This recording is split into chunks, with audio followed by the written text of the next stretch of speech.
L'Ancien Testament contient des exemples de violences sexuelles, de viols, d'adultère et de tout autre type de péché sexuel. Vous vous appuyez sur l'épée, vous commettez des abominations et chacun de vous déshonore la femme de son prochain. Est-ce vous qui posséderiez le pays? Ézéchiel 33, 26. Or, Absalom, fils de David, avait une sœur qui était belle et qui s'appelait Tamar. Au bout d'un certain temps, Amnon, fils de David, l'aima. Et Amnon fut si tourmenté qu'il se rendit malade à cause de sa sœur, Tamar, car elle était vierge, et il semblait impossible à Amnon de lui faire quoi que ce soit. Or, Amnon avait un ami qui s'appelait Jonadab, fils de Shima, frère de David. Jonadab était un homme très rusé. Il lui dit: « Fils du roi, pourquoi es-tu si hagard chaque matin? Ne me le diras-tu pas ?»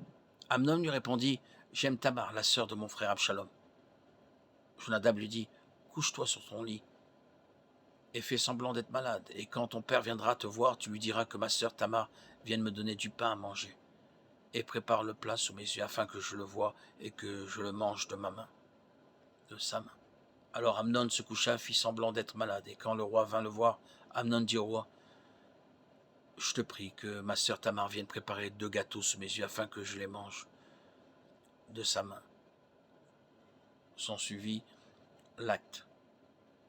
Nous lisons encore dans Osée 4, 1, 2. « Écoutez la parole de l'Éternel, enfants d'Israël, car l'Éternel est indifférent avec les habitants du pays. Il n'y a ni fidélité ni amour constant, il n'y aura point de connaissance de Dieu dans le pays. Il y a des jurons, des mensonges, des meurtres, des vols et des adultères. Ils brisent toutes les limites et le sang coule après le sang. » La Bible offre également la promesse de guérison pour ceux qui souffrent de déchéance sexuelle. La déchéance sexuelle peut être affrontée de 2 manières.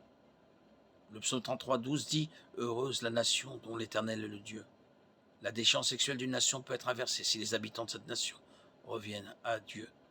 Zacharie 1, 3.